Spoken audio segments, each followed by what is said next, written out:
So the second shift, I'd suggest, second paradigm shift would be from what I call like from the country club to the war zone medics. Right? What I mean by a country club is I think that there can be this caricature of election where it's like what you're elected into is kind of the country club, the gated community that keeps the riffraff out, and you get kind of all the privileges and perks and the good life, everything inside, but you don't have to deal with the suffering and mess of the world. And I'd suggest that the gospel actually moves a bit the other direction. Now, there is privilege. There's something amazing to being a child of God and the influence of God's Spirit and all. But all that takes place on mission as God's people, almost like those medics in a war zone entering into a suffering and broken world. And so we see throughout the biblical story, election takes place.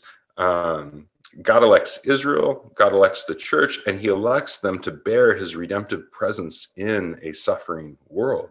That we're actually elected to join God's mission into, it's a vocation to love and serve and live a different kind of life in a hostile and fractured and war-torn world.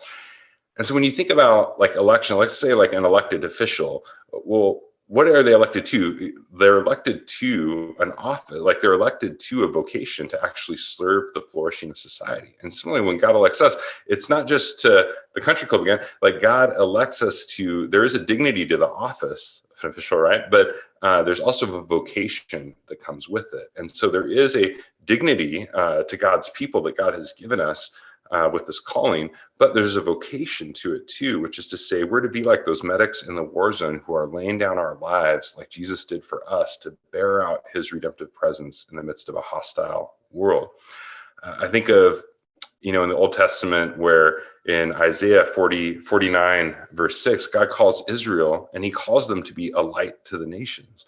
God calls the church, and in 2 Corinthians 4:7, Paul describes the church as we have this treasure in jars of clay. And even though we're perplexed, we're not destroyed. We're struck down, but not destroyed. We're afflicted. And yet God's presence is still with us, holding us together. And I think if you think ultimately Jesus himself, like Jesus is the ultimate, the elect of God.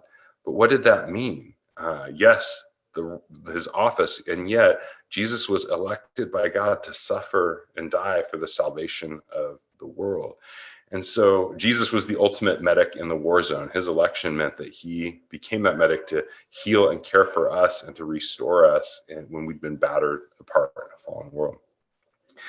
So the third, how that relates to mission, again, too, would just be that we join Jesus, and it's not if election, then why mission? It's no, you're elected to mission. We're elected to join Jesus in his mission, like those medics in the war zone.